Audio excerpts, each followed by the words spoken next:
तुम्हें याद होगा कुछ टाइम पहले मैंने तुम्हें एवेंजर्स कैंग डायनेस्टी की लीड स्क्रिप्ट बताई थी और आज तुम्हें उसी का फॉलो अप यानी एवेंजर्स डूम्सडे नहीं बल्कि कैंग डायनेस्टी के बाद जो सीक्रेट वॉर्स मूवी आनी थी उसकी सपोजेडली लीक्ड स्क्रिप्ट वो तुम्हें बताने जा रहा हूं। और भाई ये इतनी एपिक है ट्रस्ट मी कि आज की वीडियो देखकर तुम्हें बिल्कुल ऐसा लगेगा कि एवेंजर्स इन्फिनिटी वॉर देख रहे हो। तो चलो सीधे शुरुआत कर लेते हैं इस मूवी की। सो हेलो गाइस, मेरा नाम है Himanshu and you are watching the buzz beam show. So secret wars movie शुरू होती है ठीक वहां से जहां से कैंग डायनेस्टी खत्म हुई थी और कैंग डायनेस्टी के एंड में बियॉन्डर और कैंग ये दोनों मिलकर मल्टीपल टाइमलाइंस और रियलिटीज को जोड़कर एक नया यूनिवर्स बना देते हैं और इस यूनिवर्स का नाम भी होता है बैटल वर्ल्ड। और बैटल वर्ल्ड में होती है एक मेन सिटी, एक मेन शहर क्रोनोपोलिस। इसी क्रोनोपोलिस से पूरे यूनिवर्स पर राज करता है कैंग द कॉन्करर। ठीक वैसे ही जैसे आने वाले एवेंजर्स डूम्सडे में बैटल वर्ल्ड पर राज करेगा डूम, तो कैंग क्रोनोपोलिस और बैटल वर्ल्ड का सुप्रीम लीडर है। याद रखना यूनिवर्स का नाम है बैटल वर्ल्ड और शहर का नाम है क्रोनोपोलिस जहां पर कैंग खुद रहता है। इन दोनों को लेकर कंफ्यूज मत होना। सो कैंग डायनेस्टी के फाइनल बैटल के बाद जो कुछ बचे हुए हीरोज हैं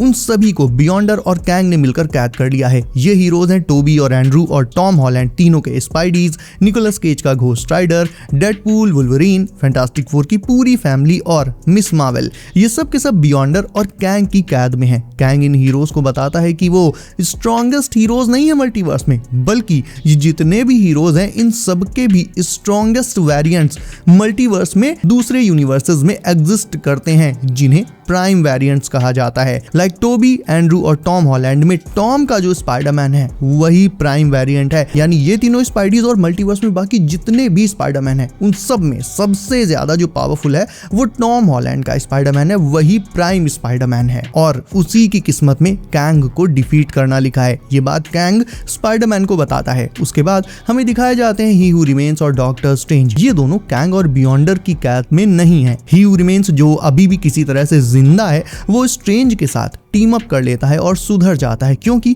उसका अल्टीमेट गोल था कैंग द कॉन्करर को कैसे भी रोकना। इसके लिए ही हू रिमेन्स और स्ट्रेंज मिलकर एक प्लान बनाते हैं। वो दोनों मिलकर कैंग के बनाए गए उस बैटल वर्ल्ड में जाते हैं और बचे कुचे जो भी हीरोज हैं उन्हें इकट्ठा करते हैं अपने साथ। उनका टारगेट था बियॉन्डर। पहले वो बियॉन्डर को हराएंगे और फिर शैंग ची की 10 रिंग्स और मिस मार्वल के बैंड्स वापस ले लेंगे क्योंकि इन्हीं दोनों चीजों को कंबाइन करके ही कैंग को अल्टीमेट पावर मिली थी जिससे उसने ये यूनिवर्स बनाया था। इसके बाद मूवी में होता है आरडीजे का return, but not as Iron Man और doctor Doom for that matter, बल्कि आरडीजे अर्थ 818 का सुपीरियर आयरन मैन बनकर वापस आते हैं। और ये मत सोचना कि मैंने गलत बोल दिया, कुछ 838 बोलना चाहिए था, 818 बोल दिया, ऐसा नहीं है। ये जो सपोजेडली लीक्ड स्क्रिप्ट है इसमें 818 ही मेंशन है। सो आरडीजे का सुपीरियर आयरन मैन भी उस बैटल वर्ल्ड में आ जाता है, लेकिन वो खुद में कोई हीरो नहीं था बल्कि अंदर से वो खुद भी इविल ही था क्योंकि वो बियॉन्डर की पावर्स खुद अपने लिए चुराना चाहता था, ना कि दुनिया और मल्टीवर्स को बचाने के लिए। इसके अलावा क्रिस इवांस का कैप्टन और नताशा ये सब भी वेरिएंट्स की फॉर्म में बैटल वर्ल्ड पर वापस आ जाते हैं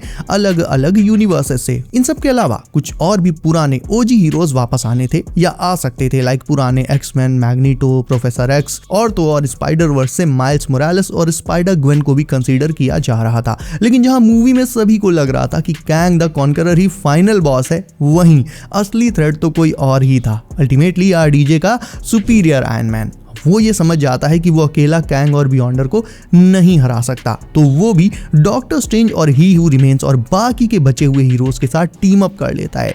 ये सब मिलकर कैंग और बियॉन्डर से बैटल लड़ते हैं और एक बहुत बड़ी जंग होती है और आखिर में हीरोज जीत जाते हैं ऑब्वियसली और वो कैंग और बियॉन्डर को हराने में कामयाब हो ही जाते हैं। अब अभी कैंग और बियॉन्डर इन दोनों को हराने के बाद हीरोज ने सुकून की एक सांस ही ली थी कि तभी सुपीरियर आयरन मैन बियॉन्डर और कैंग दोनों को ऑन द स्पॉट मारकर उन दोनों की पावर्स को एब्जॉर्ब कर लेता है और हीरोज बस देखते रह जाते हैं क्योंकि हीरोज उसे रोक नहीं पाते क्योंकि हमला अचानक हुआ था। हीरोज को ऐसा लग ही नहीं रहा था कि सुपीरियर आयरन मैन उन्हें धोखा दे देगा। यानी अल्टीमेटली इस मूवी का जो फाइनल बॉस था वो कभी कैंग द कॉन्करर या बियॉन्डर या काउंसिल ऑफ कैंग्स ये सब कभी थे ही नहीं, वो था आरडीजे का सुपीरियर आयरन मैन। और यही इस मूवी का सबसे बड़ा मेजर ट्विस्ट होने वाला था गाइस। सो फाइनल बॉस था आरडीजे का सुपीरियर आयरन मैन और अब उसका सामना होगा द चोजन वन से, वो हीरो जिसे चुना गया था सुपीरियर आयरन मैन को रोकने के लिए, जो इस पूरे मल्टीवर्स का स्ट्रॉन्गेस्ट एंकर बीइंग है, यानी हमारा टॉम हॉलैंड का स्पाइडरमैन पीटर पार्कर। तो फाइनल बैटल सेट हो चुका है आरडीजे के सुपीरियर आयरन मैन और टॉम हॉलैंड के प्राइम स्पाइडरमैन के बीच में, और यही बैटल तय करेगा कि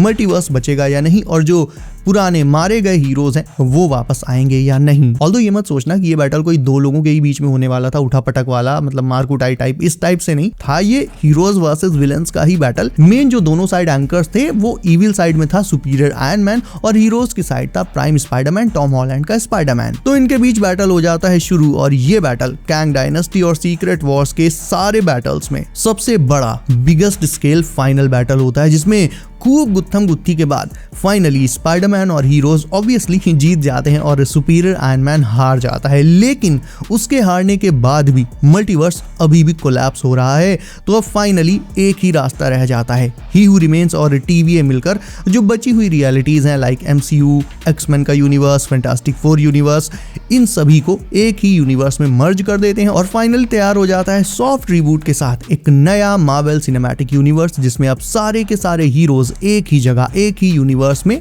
आ चुके हैं। फिर चाहे वो फैंटास्टिक फोर हो, घोस्ट राइडर हो, स्पाइडरमैन हो या फिर एवेंजर्स हो। अभी इस यूनिवर्स में बहुत से हीरो सेम रहते हैं लेकिन कईयों को रिकास्ट भी किया जाता है, तो जाहिर सी बात है उनके चेहरे बदल जाएंगे। और इसके बाद फिर मार्वल के नेक्स्ट फेज में और नेक्स्ट सागा में जो भी मूवीज आती उनमें फिर हमें बहुत सारे अनएक्सपेक्टेड कैमियोज और क्रॉसओवर्स देखने को मिलते, जो कि अभी भी देखने को मिलेंगे। पहले तरीका दूसरा होता, अब तरीका दूसरा होगा, लेकिन जो फाइनल में जो एंड रिजल्ट आएगा वो यही होगा कि मार्वल सॉफ्ट रिबूट होगा और उसके आगे फिर एक ऐसा यूनिवर्स बनेगा जहां फैंटास्टिक फोर, स्पाइडरमैन, पुराने नए एवेंजर्स जो भी बचे कुचे हैं वो सब और म्यूटेंट्स यानी एक्समैन वगैरह, ये सब एक साथ कोएग्जिस्ट करेंगे। तो पहले जो सीक्रेट वॉर्स आनी थी मोटी मोटी उसकी कहानी कुछ ऐसे ही रहने वाली थी। अब बात करूं ये सच भी है या नहीं, तो इसे पता लगाने का केवल एक ही तरीका है। वो तरीका ये है कि इसे इसके पहले जो एवेंजर्स कैंग डायनेस्टी की सपोजिटली लीक्ड स्क्रिप्ट थी, जो स्क्रिप्ट लीक हुई थी, उससे मैच करा के देख लो। अगर पॉइंट्स मिल रहे हैं तो ये सच है, नहीं मिल रहा है तो फिर कोई बात ही नहीं। तो चलो मैच कराते हैं। सो कैंग डायनेस्टी की उस स्क्रिप्ट में ये चीज थी कि काउंसिल ऑफ कैंग्स नहीं बल्कि एंड में एग्जाइल्ड वन यानी सबसे इविल कैंग यानी कैंग द कॉन्करर वो आता है और वही मेन विलन बन जाता है। काउंसिल ऑफ कैंग्स को वो खत्म कर देता है और आज की स्क्रिप्ट में भी सुपीरियर आयरन मैन से पहले मेन विलन वही था। सेकंड पॉइंट कैंग डायनेस्टी की स्क्रिप्ट में था कि कैंग मिस मार्वल के बैंड्स और शैंग-ची की रिंग्स एक्वायर कर लेता है और इन्हीं से मल्टीवर्स को खत्म करके अपना यूनिवर्स, अपनी रियलिटी बना लेता है। और आज की स्क्रिप्ट में भी सेम यही चीज थी कि हाँ भाई उसने बैटल वर्ल्ड बनाया। ऑल्दो कैंग डायनेस्टी की जो स्क्रिप्ट थी उसमें बियॉन्डर को कहीं मेंशन नहीं किया गया था, उसका नाम आज वाली में ही आया था। उसके बाद नेक्स्ट पॉइंट ये था कैंग डायनेस्टी की स्क्रिप्ट में कि लास्ट में फाइनल बैटल में हीरोज हार जाते हैं और कैंग द कॉन्करर जीत जाता है। और आज वाली स्क्रिप्ट में भी सेम यही चीज बोली गई है कि जो हीरोज होते हैं, हारे हुए हीरोज, वो कैंग और बियॉन्डर की कैद में होते हैं। तो हाँ भाई दोनों के देखा जाए तो बहुत सारे पॉइंट्स एक्चुअल में मैच कर रहे हैं और इस हिसाब से अगर देखा जाए तो फिर हाँ स्क्रिप्ट सच हो सकती है। और टू बी ऑनेस्ट यार इसमें जो सबसे जबरदस्त ट्विस्ट होता वो सुपीरियर आयरन मैन वाला ही होता। अब आई नो ऐसे बताने में और लाइक इमेजिन वगैरह करने में उतना नहीं लग रहा है, बट ऑब्वियसली मूवी आती तो फिर ये चीज बहुत नेक्स्ट लेवल पे तुम खुद फील कर पाते। और ये अच्छा ट्विस्ट इसलिए भी था क्योंकि सबसे पहले तो इससे अपने टोनी स्टार्क की लेगेसी पर कोई फर्क नहीं पड़ता। वो उसका सैक्रिफाइस, ये सब जो आइकॉनिक चीजें हैं टोनी स्टार्क की लेगेसी है वो वैसी की वैसी बनी रहती और उसका रिटर्न भी हो जाता। उसके बाद अगर सुपीरियर आयरन मैन ना आता तो फिर ये एक टिपिकल कहानी हो जाती कि लाइक पहले कैंग डायनेस्टी में हीरो हार गए और सीक्रेट वॉर्स में जीत गए, बट ऐसा नहीं हुआ। सुपीरियर आयरन मैन वाला जो ट्विस्ट था वो इस कहानी को और भी ज्यादा डायनामिक और डीप बना देता। नॉट टू मेंशन कि इससे जो फाइनल बैटल होता उसके दो मेन एंकर्स होते, टॉम हॉलैंड का स्पाइडरमैन वर्सेस RDJ का सुपीरियर आयरन मैन। और ये लोर MCU में काफी पीछे तक जाती है एंड भयंकर नॉस्टैल्जिया वाली फील दे देती है, क्योंकि जैसा कि हम जानते हैं कि पीटर हमेशा से टोनी स्टार्क को अपने एक फादर फिगर के तौर पर देखता आया MCU के अंदर हमेशा से, और टोनी भी उससे बहुत ज्यादा डीपली कनेक्टेड था। ऐसे में अगर इन दोनों के बीच का एक फाइनल बैटल देखने को मिलता हमें तो ऑब्वियसली फिर वो कुछ ऐसा होता जिसे हम वैसे ही याद रखते जैसे हमने एंड गेम के इवेंट्स को याद रखा हुआ है। और वैसे डूम्सडे में अभी भी ये चीज देखने को मिल सकती है। इसके अलावा कुछ ऐसी भी जनता अगर होती जो जोनाथन मेजर्स के कैंग से संतुष्ट ना होती, वो RDJ के सुपीरियर आयरन मैन से पूरी तरह से तृप्त हो जाती, तो भाई यहाँ पर भी विन विन सिचुएशन। लेकिन अब जब जोनाथन मेजर्स मार्वल में है नहीं और फुल स्पॉटलाइट आ गई है RDJ पर, ऐसे में ये पूरी की पूरी स्क्रिप्ट जाहिर सी बात है बदल ही दी जाएगी। लेकिन ट्रस्ट मी व्हेन आई से दिस, इसमें भी कैंग का इन्वॉल्वमेंट रहेगा, एक बड़े लेवल पर रहेगा। कैसे होगा वो तो मैं ऑलरेडी बता ही चुका हूँ। लाइक ये जो मल्टीवर्स वगैरह हमें दिखाया गया, ही हू रिमेन्स दिखाया गया, कैसे वो मल्टीवर्स को कंट्रोल करता है, तो ये पूरा एक लूप है, एक तरह की साइकिल है जो रिपीट होती रहती है। है। अब अगर ज्यादा भी डिटेल्स में गया तो फिर वीडियो बहुत लंबी हो जाएगी, इस पर आगे फिर कभी बात कर लेंगे। अभी के लिए तुम मुझे ये बताओ कि सीक्रेट वॉर्स की ये वाली जो लाइक स्टोरी लाइन है ये तुम्हें कैसी लगी, इसमें कौन सा ट्विस्ट तुम्हें सबसे अच्छा लगा, कौन सी चीजें अच्छी लगी, कौन सी चीजें अच्छी नहीं लगी, सब कमेंट करके मुझे बताओ। इसके अलावा वीडियो को अभी तक लाइक नहीं किया है तो इसे भी अभी लाइक करके चैनल कर लो, सब नोटिफिकेशंस को भी डाल लो ऑल पर, ताकि आने वाली latest MCU leaks and updates तुमसे कभी भी मिस ना हो। सो बी सेफ गाइस, अपना ख्याल रखिए आप। मेरा नाम है Himanshu and as always I will see you in next one.